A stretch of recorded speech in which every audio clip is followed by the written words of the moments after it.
제가 지난 방송에서 이번 주 여론조사가 되게 궁금해진다. 왜? 이낙연 대표발 사면론. 과연 이번 주의 여론조사 그 대통령 그 대권 그 지지율 그 추이를 보면 국민 일반 중도층의 민심이 과연 사면론에 얼마나 가까운가 판단하게 될 거다.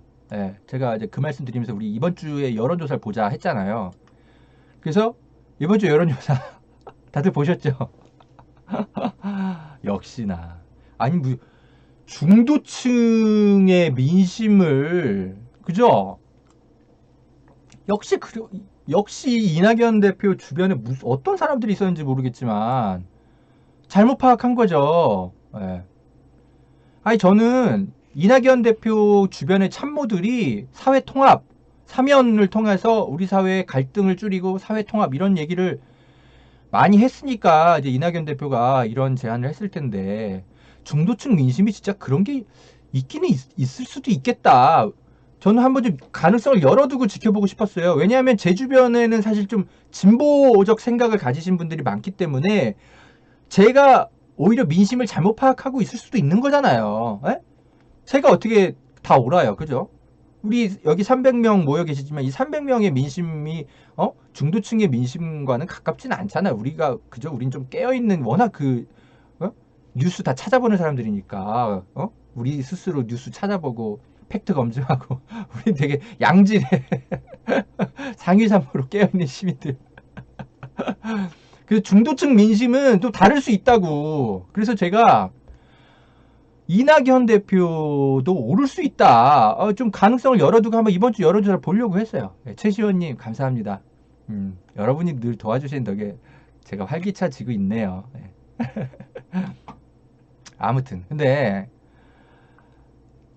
역시나 아니야. 내가 봐도 중도층 민심이 꼭 그렇지가 않아. 이낙연 지지율 폭락했잖아요. 이젠 3등이야 이분은. 이낙연은 윤석열에도 밀려요 심지어. 그리고 이재명 지사는 지지율이 더 올라갔어. 예. 1월 4일부터 6일까지 조사했대요. 성인 남녀 1000명. KBS가 조사했나? 한국 리서치랑 총 4개 단체가 여론조사가 연합해가지고 여기가 제일 좀 정확한 것 같아. 쭉 추세를 보면 한국갤럽이랑 얘네가 이렇게 연합해서 하는 분들. 리얼미터가 좀 제일 들쑥날쑥하고 좀 이상하고. 김승자님 감사합니다. 제작비로 잘 쓸게요. 아무튼 역시나 공감 안 된다라는 여론이 58%, 38%가 있긴 있었네. 근데 이거는 이제 이 정도 지지율은 이 정도 여론은 늘 있어. 국민의힘 지지층이 늘 30% 내외로 있단 말이죠. 그럼 중도층 민심, 우리가 중요하게 생각하는 건 중도층 민심이잖아요. 중도층 민심은 우리가 잘 모르지. 우린 중도층이 아니잖아요. 솔직히.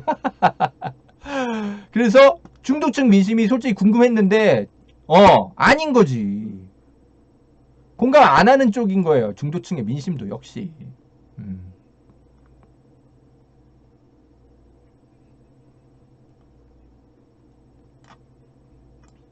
하여튼 이런 결과가 나왔어요.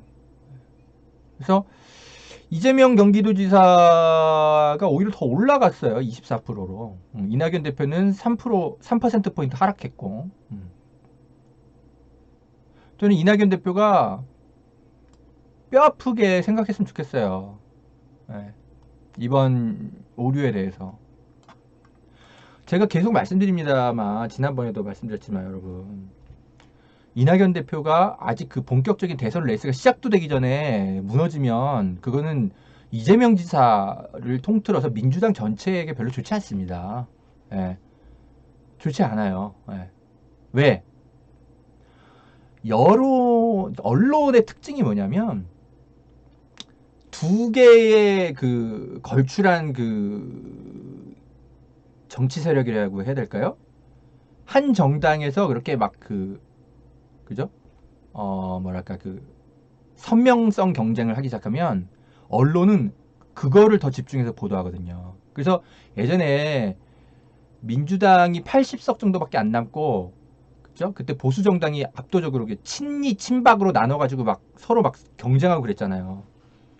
그러니까 친이 친박이 마치 여야 대결을 하는 듯이 언론이 막 보도하고, 민주당은 잠시 좀 제3정당처럼 그런 적이 있었잖아요. 그래서 똑같다고요. 지금 이재명과 이낙연이 서로의 이제 뭐 정책 대결, 그리고 또 뭐 재난지원금 이제 지급하는 문제, 선별적 지급이냐 뭐 보편적 지급이냐 이런 것들도 그죠? 서로 견해가 조금씩 차이가 있잖아요. 부동산 정책에서도 좀 차이가 있고 여러 가지. 그러면 이제 언론 입장에서는 이재명과 이낙연의 선명성 경쟁을 보도하잖아요. 궁금하니까 재밌잖아. 중도 이게 국민들 입장에서. 그러면은 국민의힘은 무슨 정책을 발표하든 후순위가 돼. 무슨 말인지 아시겠죠? 그러니까 여론이 어느 한쪽으로 게임이 끝나버리면, 그러면 그 다음부터는 이재명 대 뭐 윤석열 이런 구도가 1년 동안 흘러간다고요. 근데 이재명 대 이낙연 구도로 가면 그죠? 언론은 이재명이 뭔 얘기하는지 이낙연이 뭔 얘기하는지 그거를 집중해서 보도하게 돼 있거든요. 왜냐하면 당선 가능성이 제일 높은 정당이니까. 근데 이낙연이 이렇게 갑자기 이렇게 대선 레이스 초반부터 이렇게 확 몰락해버리면 5만원 후원금 감사합니다. 제가 닉네임을 못 봤네. 착한 보험 클리닉님 감사합니다. 보험하세요? 제작비로 잘 쓸게요. 이렇게 거금을 주셨네. 그래서 제가 언론의 일장 감으로 그냥 설명드리는 건데, 이낙연 대표가 초반 레이스에서 이렇게 빨리 몰락해버리는 건 민주당 전체의 대선 레이스 흥행을 위해서도 좋지 않아요. 예. 그래서 저는 이낙연 대표가 분발했으면 좋겠어요. 진심으로. 정말. 예. 다만 저의 어떤 정치적 성향상 이렇게 자꾸 이렇게 사회통합 이야기하고, 개혁도 지금 한 절반도 지금 못하고 있는 상황인데, 벌써부터 사회통합 이런 얘기 하는 사람들이 저는 불편해요, 솔직히. 그런데, 그럼에도 불구하고 이낙연 대표가 또 장점이 여전히 많잖아요. 특히 문재인 정부의 어떤 초반, 중반까지를 이렇게 국정운영을 직접 하신 분이니까 얼마나 신뢰도가 있어요. 네. 문재인 정부를 이어가는 측면에서 봤을 때 이낙연 대표도 장점이 많단 말입니다. 저는 아직까지는 어떤 후보를 지지할지 결정 벌써부터 하진 않아요. 그건 그때가 되면 여러분들한테 솔직히 말씀드릴게요. 지금은 정말 없어요. 네, 둘 다 장단점이 뚜렷한 정치인이라고 생각하거든요. 전 이재명 지사도 장점과 단점을 다 알고 있고, 이낙연 대표의 장점은 많이 알고 있었는데 단점은 제가 잘 몰랐지. 이제 좀 단점들이 이제 막 보이기 시작하는 거죠. 그래서 저는 그 두 정치인에 대해서 둘 다 호감을 갖고 재밌게 보고 있어요. 어떤 사람을 뽑을까 기대하면서. 그러니까 오해는 마세요. 이낙연 대표가 벌써 이렇게 몰락하는 건 저는 제가 바라는 게 아니에요. 민주당에 별로 도움이 안 돼요. 자, 어쨌거나 저는 이렇게 결론이 난 것에 대해서는 제 개인적인 어떤 정치적 신념상 저는 개인적으로 이 중도층의 민심이 이렇게 확인됐다는 것에 대해서는 일단 전 개인적으로는 좋네요. 다만 좀 더 여러분 드릴 말씀이 있어요. 뭐냐면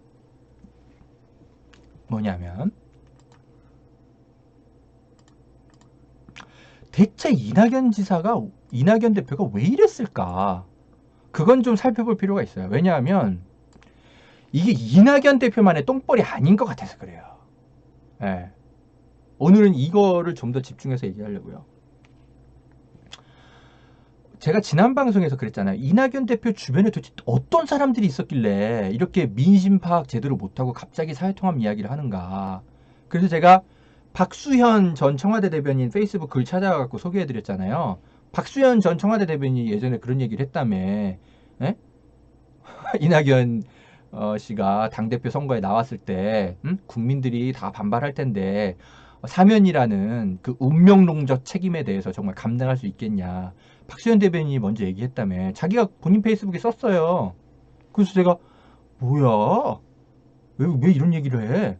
누가 이런 걸 운명이라고 맡겼어? 제가 막 그러면서 비판했잖아요. 근데 이번 주 쭉 보니까 박수현 전 청와대 대변인만 그런 얘기를 한 게 아닌 것 같아요. 보세요. 그렇죠. 여시제 얘기를 하려는 겁니다. 네, 김성묵님. 여시제의 존재는 저는 뭐 당연히 뭐 기자라면 뭐 당연히 아는 이제 싱크탱크인데, 근데 이분들이 이런 짓을 하고 있는지까지는 몰랐죠. 근데 좀 보세요, 여러분. 최한욱 씨라는 어떤 이제 페이스북 제 친구인데 저 이분 개인적으로 누군지 몰라요. 근데 두밀두밀 무슨 풀빌라 대표? 뭐 무슨 하여튼 개인적으로 이렇게 무슨 이제 사업하시는 분인가 봐요. 근데 이분 글을 제가 요 근래 쭉 봤는데 상당히 팩트에 가까운 이야기를 논평을 하고 계시더라고요. 제가 팩트에 가깝다는 건 저는 물론 정치 전문 기자는 아니죠. 근데 이제 직업적 특성상 정치인들과 이런저런 얘기를 많이 할 수밖에 없는 기자죠. 그러니까 저도 듣는 이야기들이 있다고요. 그걸 기사로 쓸 정도의 수준은 아니니까 제가 뭐 굳이 기사를 안 쓰지만, 근데 제가 듣고 있는 이야기들과 상당히 유사한 수준의 분석을 하고 있어요, 이분이. 근데 뭐 이분의 분석이 뭐 100% 진실인지는 모르겠는데 참고하실 만한 분인 것 같아요. 그래서 제가 가져왔어요. 유명한 분이에요, 이규환님. 전 잘 몰랐어요, 솔직히. 죄송해요. 제가 정치인들 동향 분석하고 이런 거에 사실 별 관심 없는 기자거든요. 진짜 저는 별로. 네, 한겨레에서도 전 정치부에 지원해 본 적이 없어요. 정치가 별로 제 관심 사안이 아니에요. 정치인들 무슨 생각하고 있고 지들끼리 만나서 무슨 대화하고 있고 저 그런 거에 별로 관심이 없어요, 제가. 아무튼 그래서 근데 아무튼 이런 분이 있네요. 네, 한번 보세요. 이분 최한욱 대표의 글인데 도대체 왜 그랬을까? 이낙연 대표가. 이낙연 대표는 신념이라고 얘기했지만 계획된 행보다 이렇게 얘기를 하는 거예요. 근데 맞는 것 같아요. 왜냐면 지난 12월 달부터 이런 얘기를 하는 사람들이 한둘이 아니었었던 거야. 근데 저는 몰랐네. 왜냐면 검찰개혁 뭐 이런 거 취재하느라 바빠서. 제가 하나하나 다 설명드릴게요. 이낙연 대표는 그죠? 이런 경력을 갖고 있는 사람인데 기자 출신에다가 도지사도 역임했고 5선 의원에다가 심지어 당대표인데 이런 짬밥에 이런 얘기를 함부로 했겠어? 아니다. 이유가 있었을 거다. 믿는 구석이 있었으니까. 아마도 청와대가 곧 사면을 추진할 것이라고 믿었던 것 같다. 근데 청와대랑 사전 소통은 안 한 것 같은데, 다만 자신의 주변 이제 그 정치인들 그룹이 청와대를 압박할 수 있다고 지나치게 확신한 것 같아. 근데 문재인 대통령이 이번 주 확실히 선을 그었죠. 사면할 생각 없다고. 그런 거 얘기 더 이상 하지 말라고. 근데 자기들의 어떤 정치인 그룹 모르겠어요. 친이낙연 그룹이라고 해야 되나? 뭐 하여튼 모르겠어요.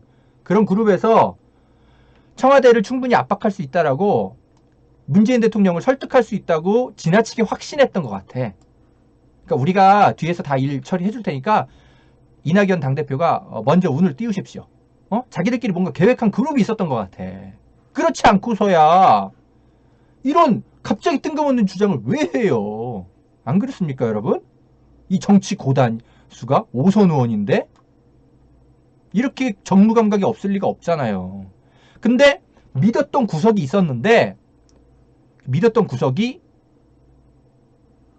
제대로 작동을 안 한 거지, 의외로. 자, 그래서 도대체 그 믿었던 그룹이 뭐 했던 사람들이야? 알아보니까 이런 사람들이 있었던 거예요. 난 몰랐네, 우리는. 자, 보세요. 김택환 교수, 국민일보에 이런 글을 기고했대요. 12월 29일 날. 증오, 모멸에서 관용 대통합의 새나라로. 보세요. 이낙연 대표가 통신사들 상대로 인터뷰 해가지고 폭탄 선언하기 전에 불과 이틀 전에 이런 글이 실렸어. 의미심장하게. 김택환 경기대 특임 교수.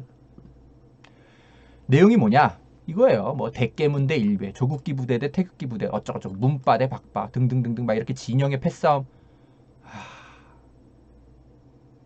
꼭 이런 식으로 사회 분석을 해. 진영이 없다니까 나는. 아, 여러분 화내서 죄송해요. 아, 나 이런 게 너무 열통 터져 죽겠어요. 전 진영이 없다니까. 정당이란 진영은 저의 기자에게 있을 수가 없어요. 자꾸 이런 식으로 몰고 가.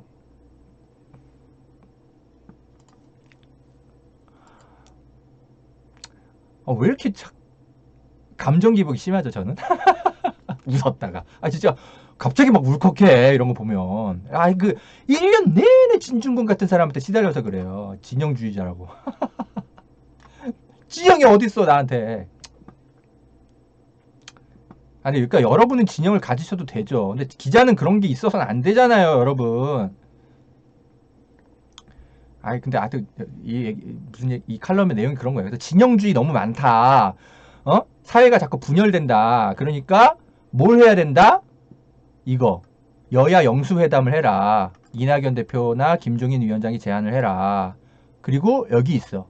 사면 이야기. 어디 있어? 여기서 사면 이야기를 꺼냅니다. 어디 있냐? 봤는데. 여기 있다. 대한민국이 이런 시대를 극복하기 위해서는 이런 게 필요하다. 먼저 이명박 박근혜 전 대통령을 문재인 대통령이 사면해야 된다. 이런 얘기를 했네.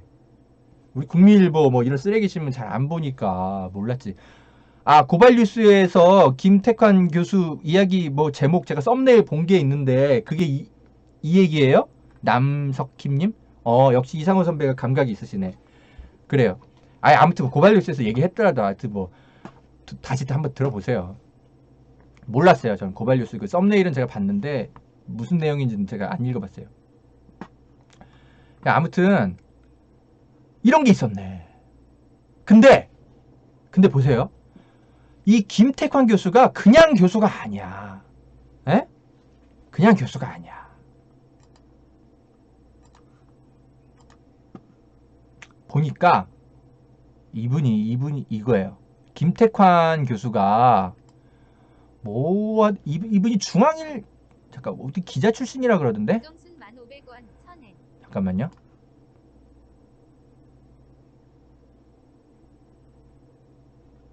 김택환에 대한 이야기를 이분도 쓰셨는데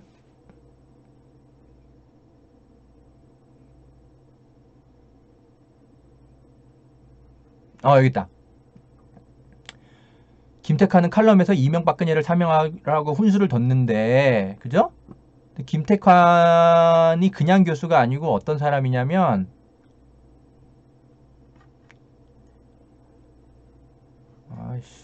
죄송해요 여러분. 제가 따로 작가가 없어서 제가 혼자서 막 자료 찾고 하다 보니까 잠깐 좀 김택환 교수의 그 배경이 있는데 중앙일보 출신 무슨 다 기자인데 이 사람이 그 여시제란 싱크탱크 그룹과 연관이 돼 있거든요.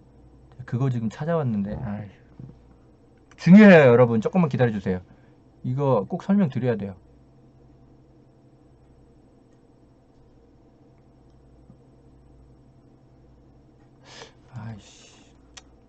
못 찾겠다. 하여튼 어딘가에서 읽었는데 아니 근데 이거 중요해서 꼭 팩트 확인해드려야 돼. 기다려봐요. 이거는 그냥 넘길 글이 아니에요.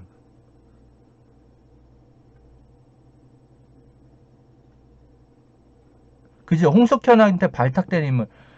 저도 그 팩트를 어딘가에서 읽었는데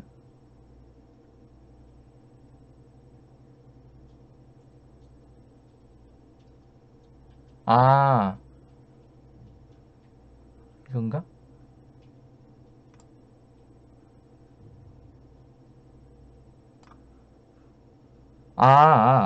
이거 읽었구나. 이거네요. 그러니까 김택환은 중앙일보 출신 기자 출신인가요? 네, 기자 출신이겠지? 네, 그러니까 홍석현 회장과 당연히 이제 인연이 깊겠죠. 그죠? 근데 지금은 무슨 교수로 있나 봐. 그런데 이 홍석현이 어디와 연관되어 있는 사람이냐면 요걸 볼 필요가 있어요.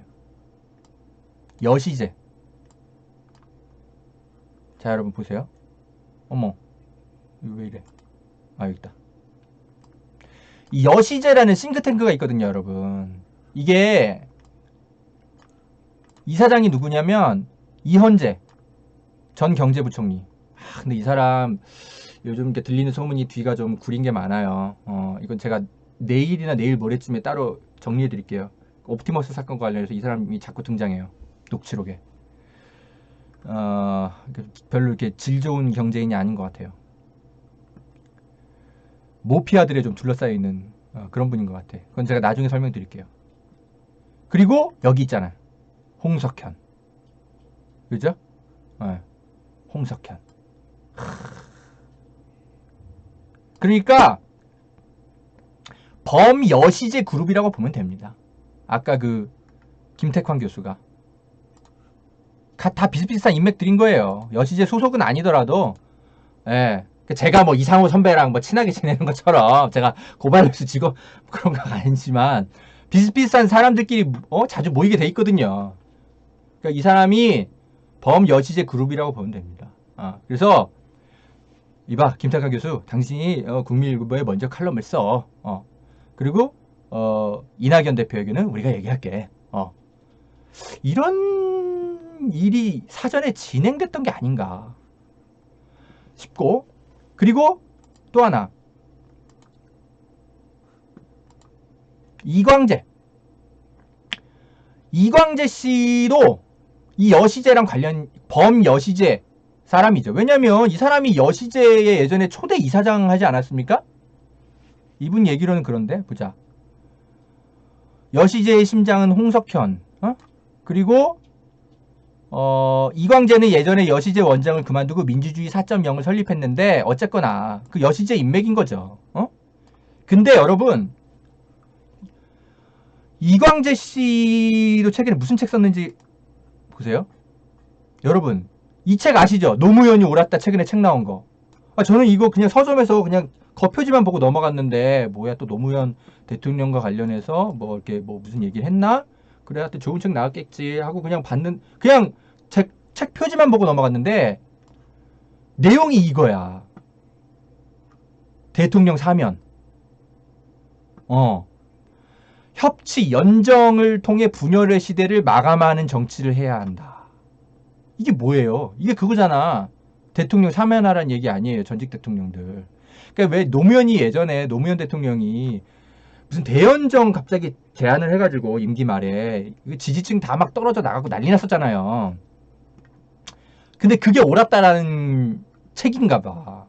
세상에. 그게 옳았다고?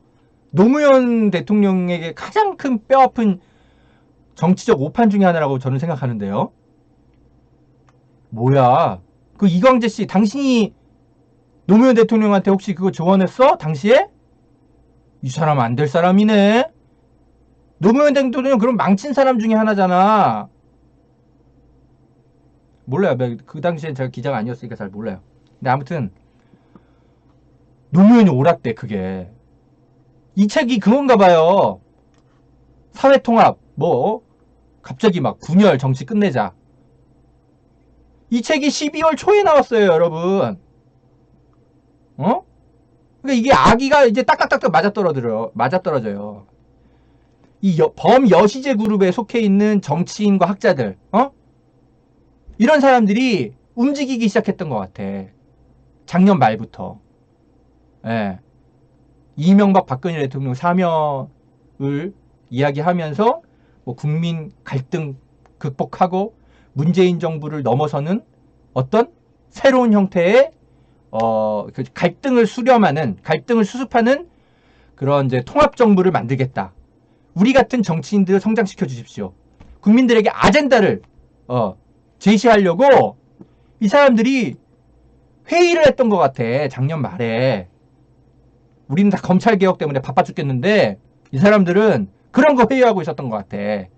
그러니까 문재인 정부 이후에 이제 어떤 이제 그죠? 정부가 새로 선출이 되겠죠. 그게 민주당 연장 정부가 될지 아니면 새로운 형태의 제3지대의 어떤 정치 그룹이 만들어져 가지고 안철수 이런 사람들 다 모여가지고 제3지대에서 새로운 정당이 만들어서 그런 형태의 정부가 될지 아니면 국민의힘이 다시 정권을 잡아서 보수 정권으로 돌아갈지 모르는 거잖아요. 그죠? 그리고 이재명 지사 요즘 이렇게 뜨는 어떤 개혁 정치인이 정권을 또 잡을지 모르는 거지. 이제 본격적으로 올해 1년은 다양한 어떤 정치 세력들이 국민들 상대로 아젠다를 설명하는 그런 한 해가 될 거란 말이죠. 그죠? 그 연초에 아젠다를 제시하기 위해서 작년 말부터 소위 범여시제 그룹 성향의 정치인과 학자들이 모였던 것 같아요. 예. 국민들 상대로 자꾸 개혁 이런 거 얘기하는 정치인들 이젠 시대 정신이 아니다. 사회 갈등이 너무 심하다. 이제 분열의 정치를 끝내야 된다. 통합의 정치를 해야 된다. 이런 얘기를 하는 정치인들을 주목해 주십시오. 라고 올 초부터 캠페인을 해야 된다. 전략회의를 한 것 같아요. 아무리 봐도. 안 그렇습니까? 이제 이 밑그림이 그려져. 가만 보니까. 에?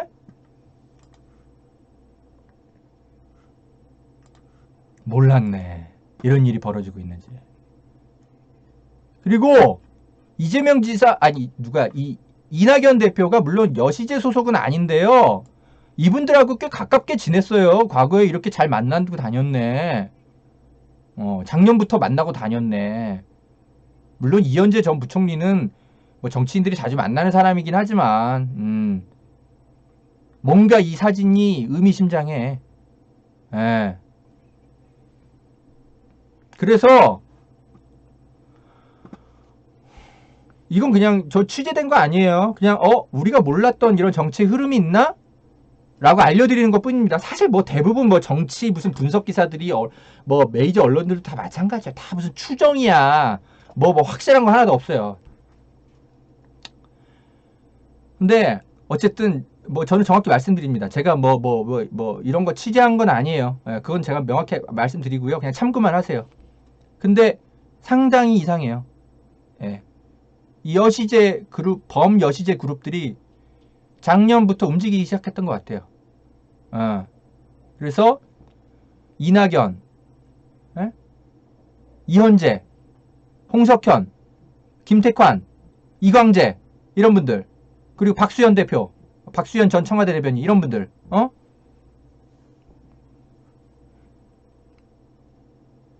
요런 그 자기들의 계획 속에서 뜬금없이 이런 사면론이 나왔던 것 같아요.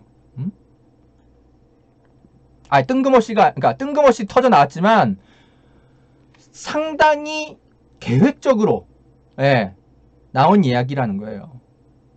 이낙연 대표가 뭐 정무 감각이 떨어져가지고 뭐 갑자기 막 헛소리한 게 아니라 믿는 구석이 있었던 거예요. 처음부터. 상당히 어딨어? 계획하에 움직인 그런 것들, 그런 인터뷰였던 거예요. 보세요. 자, 이낙연 대표가 지지층의 저항을 무시하고 사면을 밀어붙인 것은 믿는 구석이 있었기 때문일 것이다. 그 믿는 구석. 청와대를 설득할 수 있고 문재인 대통령이 이걸 따를 수밖에 없고 어쩌고 뭔가를 움직이려고 했던 그룹들이 있었던 것 같아. 그 믿는 구석이 근데 문재인 대통령의 마음을 움직이지 못한 거죠. 이번에. 다행히 우리 같은 시민들이 막 들고 일어나니까. 그래서 지난 한 주 중요한 시기를 보냈네요. 만약에 여론이 조용하고 그랬다면 이거 밀어붙였을 거예요. 아마. 다행히 민주당 게시판이 난리가 나고 저 같은 이제 기자들이 막 흥분해서 막 페북에 막 여론화하고 막 비판적인 입장을 내고 하니까 이게 문재인 대통령이 여기에 둘러싸이지 않을 수 있었던 것 같아요. 자, 정리합니다. 절대 이낙연 대표 혼자만의 생각이 아니었던 것 같습니다. 이 믿는 구석이라는 그룹이 있었던 것 같습니다. 저는 이게 범여시제 그룹이라고 일단 추정하겠습니다. 길순혜님, 파란장미님, 파란장미가 근데 뭐 무슨 시민 그룹 아니에요? 무슨 뭐 그죠? 무슨 시민 깨어있는 시민들의 무슨 모임으로 내가 알고 있는데 아닌가? 하여튼 너무 감사합니다. 너무 거액을 주셨네요. 그래도 거액이라고 해서 안 받진 않겠습니다. 잘 받겠습니다. 네. 제작비가 필요해요. 편집 비용이 들거든요.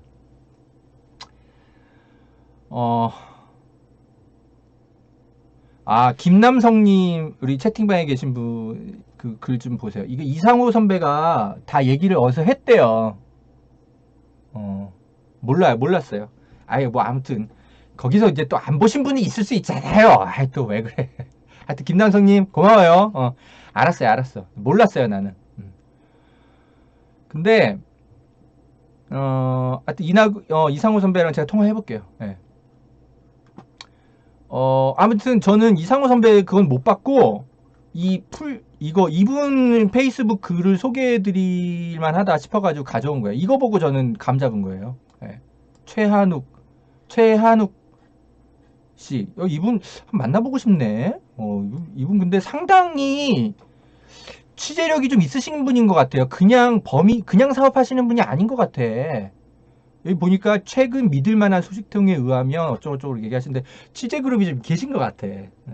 그리고 이런저런 이야기들 쭉 이제 많이 하셨는데 제가 알고 있는 이제 나름의 정치계 인맥 들에서 이제 전해들은 이야기들하고 상당히 비슷한 부분들이 많아요. 그래서 이분이 갖고 계신 취재원들도 상당히 정치계의 좀 핵심에 가까우신 분들이 있는 것 같아요. 제가 이분 누군지는 잘 모르거든요. 앞으로 좀 이분 한번 만나봐야 되겠어요, 저도. 자, 그렇고요. 자, 오늘 중요한 그 논평은 제가 다 해드렸는데, 요 얘기를 좀 같이 드릴게요. 제가 이낙연 씨 이야기가 나온 김에 말씀을 드리는데, 이낙연 대표를 지지하는 그룹과 관련된 행동들인지는 모르겠으나 아무튼 민주당의 어떤 특정 그룹에서 여전히 매크로를 돌려가지고 포탈에서 댓글 여론 조작을 하고 있는 정황이 있어요. 이게 여러분 이거 잘 보세요. 이거 열린공감TV의 제보가 먼저 들어왔고요. 그 열린공감TV 이제 PD님께서 저한테 공유를 해주셔가지고 오늘 제가 이 방송에서 좀 먼저 소개해드리는데 자세한 내용은 내일 열린공감TV에서 자세히 또 설명을 하신다고 하거든요. 내일 열린공감TV를 좀 보시고 오늘은 제가 간단히만 좀 설명을 드릴게요. 놀랍죠? 김팬님. 강성빈님 감사합니다. 제작비로 잘 쓸게요. 이게 제가 이 제보자랑 아까 이 방송 직전에 잠깐 한 20분 통화를 해봤는데 이분이 놀라운 걸 발견했어요. 어떤 누리꾼인데 이제 정치 사이트 많이 이용하시는 순수 누리꾼이에요. 허재현이라는 기자도 누군지 잘 모르더라고. 그러니까 몰랐다기보단 이런 기자가 있구나라는 건 아는데 그게 그 허재현이야? 과거에 그 2년 전에 회사 잘린 그런 거 막 자세히는 모르시더라고. 근데 아무튼 이렇게 막 그렇게 어쨌든 그런 분이에요. 정치 관심은 많은데 막 무슨 뭐 정당에 계시거나 막 이런 분은 아닌 것 같고 그냥 이렇게 정치 사이트에 글을 많이 보시고 이런 분인 것 같은데 이분이 이낙연 대표와 관련한 어떤 포털 사이트의 기사들을 보면 댓글을까지 유심히 보는데 왜 자꾸 봤던 사람들이 자꾸 보이지? 뭔가 좀 발견을 했나 봐요. 그래서 요 몇 개월 동안 진짜 비밀리에 이분이 어디에도 얘기하지 않고 계속 살펴보면서 하나하나 기사들을 다 캡처했대요. 이게 다 캡처한 그거 내역들이거든요. 이걸 다 저한테 보내오셨는데 여러분 놀랍습니다. 보세요. 이게 다 이제 이낙연 관련 기사 예시들이에요. 그런데 베스트 댓글, 포토사이트 베스트 댓글은 우리가 1년에 한 번 있을까 말까 한 일이잖아요. 근데 어떤 특정인이 굉장히 여러 차례 베스트 댓글에 선정돼요. 근데 다 이낙연 대표의 기사에만, 이낙연 대표와 관련된 논쟁이 되고 있는 기사에만 이분이 계속 베스트 댓글에 선정이 돼요. 보세요. 자, 보세요. 텔미라는 닉네임 보이시죠? 어? 윤재, 양파 보이죠? 그죠? 잘 봐요. 텔미, 윤재, 양파 2020년 11월 2일 날 글을 쓴 거예요. 또 다른 이제 그 기사에 또 보세요. 베스트 댓글 윤재, 텔미, 양파 또 보이죠? 그죠? 또 있어. 다른 기사의 댓글 텔미, 윤재, 양파 계속 반복돼요. 같은 날인데 또 다른 기사에 같은 기사에 또 다른 베스트 댓글에도 막 텔미, 윤재, 양파 이런 사람들이 계속 올라와. 이게 가능합니까, 여러분? 11월 15일 날 보세요. 또 다른 기사에 텔미, 양파, 윤재. 베스트 댓글에 선정이 돼요. 이게 어떻게 이런 일이 있을 수 있죠? 또 텔미, 양파, 윤재. 이번엔 11월 21일 또 텔미, 윤재, 양파. 되게 많아요.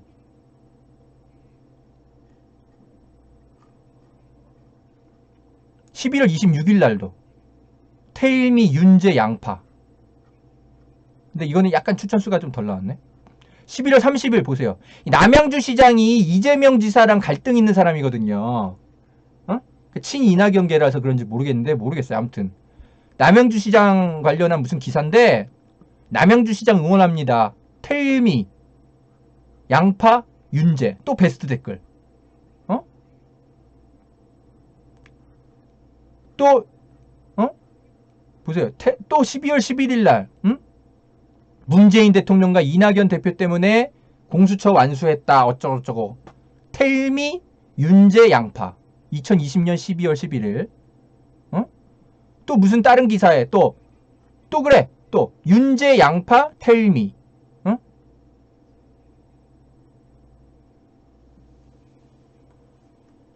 근데 이거는 이재명 지사를 칭찬하네, 이 사람은.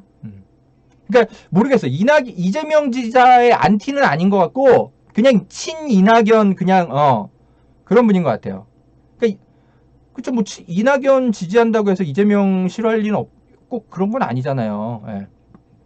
근데 아무튼 이낙연과 관련된 기사에 계속 등장해요. 근데 그냥 등장하는 게 아니고 꼭 베스트 댓글로 등장해, 이 사람은. 텔미, 양파, 윤재. 1월 4일 날 글이에요, 이거. 이상하죠? 어떻게 이런 일이 있을 수 있어? 왜냐하면 일반인이 우리가 포털 사이트에 아무리 촌철살인 댓글을 남겨도 베스트 댓글 되기가 되게 어렵다고. 그리고 이 댓글 봤던 저 기억이 나요. 어떤 거는 뭐냐면 제가 그 사면론 나왔을 때, 이낙연 대표 사면론 나왔을 때 포털 사이트 제가 다음을 많이 보는데 일반 민심을 제가 확인하고 싶어가지고 저도 그 댓글을 봤거든요. 근데 이 댓글이 제가 기억이 나요. 뭐냐면 이거 봐봐요. 1월 4일날 텔미가 어차피 사면카드는 재보궐 때 국진당이 갖고 나올 유일한 선거용 카드였잖아. 태극기 부대는 꼭 사면시켜달라고 할 거고, 근데 이낙연 대표가 새해부터 사면 선수를 친 거다. 이거는 이낙연의 지혜다. 이런 댓글이 있더라고. 그래서 내가 미처 생각 못했던 생각이네? 아, 그럴 수도 있겠다. 왜냐면 사면을 만약에 해준다면, 진짜로 만약에 하잖아요. 그러면 그게 국민의힘 공이 돼서는 안 되잖아요. 차라리 이낙연 대표의 공이 되는 게 낫지. 응? 기왕 사면해 줄 거면. 이런 식으로 제가 그렇게 생각한다는 게 아니라 중도층의 민심이 이런 게 있을 수 있겠구나. 오, 이거 의외의 민심이네. 제가 이러면서 이 댓글을 봤던 기억이 있거든요. 이 사람이 이 사람이네. 텔미. 응?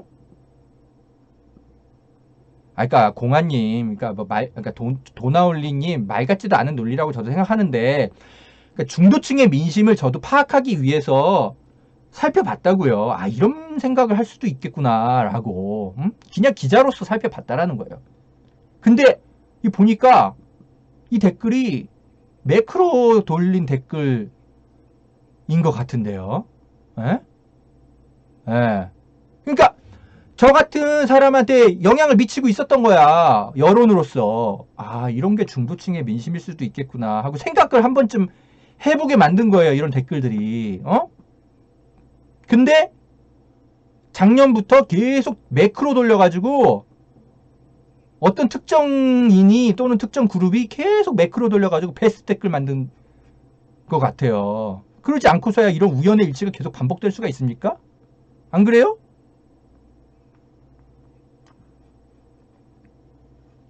그래서 제가 여러분 예전에 그 김경수 지사 말고 누구야? 그냥 그 드루킹 사건. 김경수 지사와 상관없이 이 드루킹 일당들이 매크로 프로그램 돌려가지고 여론 조작을 하고 있다라는 이제 흔적을 제가 발견을 해가지고 제가 한겨레에 있을 때 그거 마지막으로 고발하고 나왔던 기자 아니에요. 그 이후로 제가 얼마나 이제 그죠? 개인적인 아픔도 있고 또 이제 민주당 지지층에서 이제 저를 기레기 베스트 기레기로 맨날 선정해서 막 엄청 씹었죠 그분들이. 근데 제가 그때도 마찬가지고 지금도 마찬가지지만요 여러분, 저는 제 진심은 이거예요. 저들의 적폐를 닮으면 안 되는 거예요. 민주진보 진영의 일부가 자꾸 그런 식으로 그러니까 여론을 자꾸 이렇게 조작해가지고 만들어가면서 저들과 경쟁하려고 해서는 안 되는 거예요. 그런 사람들은 우리 민주주의의 적이에요. 민주당에 그런 사람들이 있으면 안 돼요. 드루킹 일당을 고발한 건 그런 뜻이었었어요. 제가 김경수 지사를 고발하려고 했던 건 아니었고요. 솔직히 김경수 지사는 전 당했다고 생각해요. 그건 좀 나중에 말씀드릴게요. 네. 근데 그런 인간들이 김경수 지사가 됐건 이낙연 대표가 됐건 그런 사람들이 그 주변에 있으면 큰 탈이 나요. 그래서 김경수 지사가 지금 저런 일을 겪고 있는 거 아니에요. 이낙연 대표 주변에 이런 사람들이 있으면 절대 안 돼요. 민주당에 큰 해악을 끼칩니다. 이런 사람들은 8번 세건을 해야 돼요.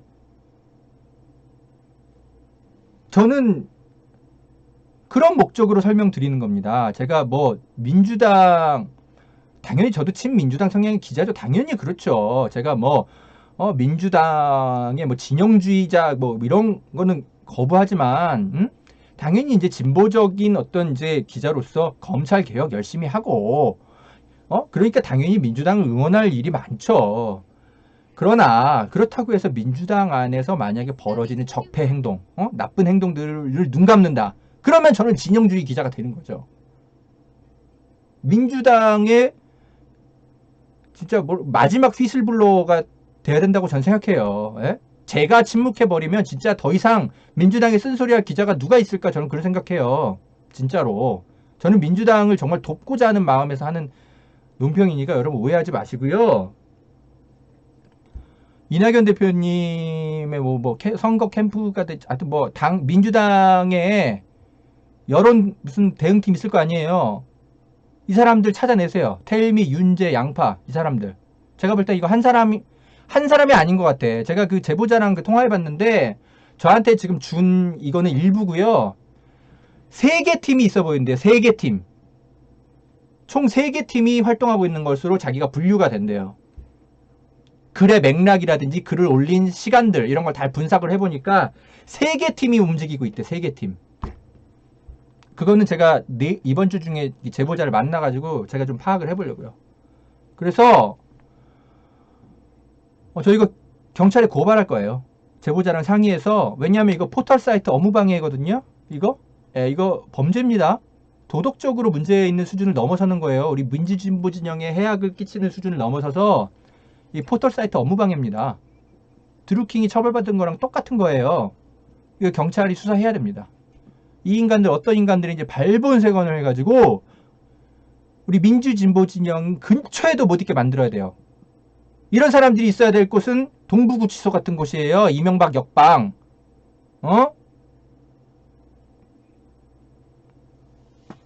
하여튼 뭐 저는 이거 가만 안 있을 겁니다.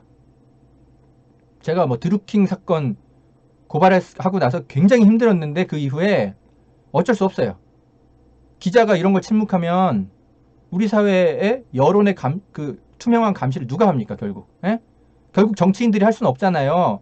정당의 이해관계 때문에. 근데 아무튼 이건 좀 정확하게 지금 제가 취재가 된 건 아니고 일단 정황만 있기 때문에 아직은 정확하게 어떤 그룹에서 이걸 했는지 알 수 없어요. 예. 좀 판단은 해야 되고요. 다만 어쨌든 굉장히 이상한 흐름들이 있다라는 걸 알아두시고 내일 열린공감TV에서 조금 더 취재를 해가지고 방송에서 자세한 이야기를 한다 그러니까 좀 봐주시고 저는 뭐 열린공감TV랑 같이 이 부분을 취재를 하려고 해요. 예, 아까 말씀드린 것처럼 경찰에 고발도 하고 그리고 3개 그룹이 움직이는 것 같다는데 어떤 그룹들인지 좀 더 이 글을 전수조사해가지고 이번 주 엄청 바쁘겠네. 취재를 해서 고발하려고요. 예. 저는 이런 민주주의 파괴하는 사람들 견딜 수 없어요. 예. 국민의힘에도 분노하지만 이런 사람들이 민주당 근처에 있으면 절대 안 돼요. 민주당에 하등 도움이 안 돼. 민주당의 암덩어리예요. 드루킹 같은 사람들. 민주당에 얼마나 큰 피해를 끼쳤습니까? 그 사람들이. 제가 피해를 끼쳤어요? 그거 고발해갖고?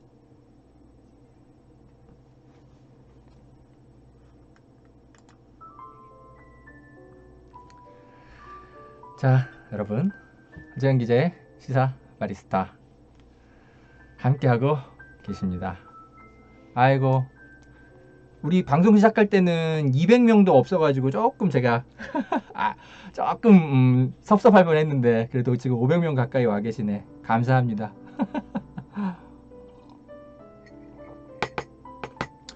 여러분, 제가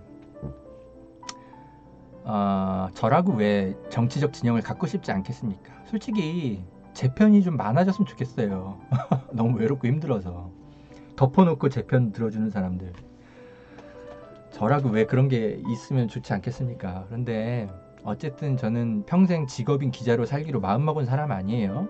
그러니까 어쩔 수 없이 때로는 우리 편에게 아픈 논평이 됐거나 아픈 취재가 됐더라도 제가 만약에 거기에 눈 감는 이상 저는 그러면 더 이상 그걸 취재할 기자가 없다고 생각해요. 왜냐하면 저는 민주당의 우호적인 기자잖아요. 그러니까 민주당만 되면 그냥 사사건건 문제 잡고 막 색안경 끼고 비판하는 그런 유형의 진보 기자들 있잖아요. 분명히 있잖아요. 에? 있어요. 근데 저는 그런 유형의 기자가 아니잖아요. 에? 민주당이 잘할 건 잘하고 더 잘하게 만들기 해서 우리 진보 진영의 자산으로 만들기 위해서 노력하는 기자잖아요. 그러니까 저는 민주당의 비판 기사를 쓰더라도 여러분들이 저에 대한 진심은 이해해 주실 거라고 생각해요. 그래서 오늘 방송 들어주신 분들 저의 진심 다 이해해 주실 거라고 생각하고 여러분만 믿고 이 사건은 제가 좀 취재를 좀 해볼게요. 예, 저는 가만둬서는 안 될 인간들이 여전히 민주당 주변에서 암약하고 있었던 것 같아요. 이게 만약에 여러분 이 사건이 우리 서울시장 지방선거를 앞두고라든지 아니면 내년에 대통령 선거 앞두고 이 사건이 터졌다고 이런 정황들이 드러났다고 생각해 보세요. 그때 가서 그럼 경찰이 수사에 나서고 특검을 한 해 만에 그러면 그 대통령 선거는 끝장납니다. 에?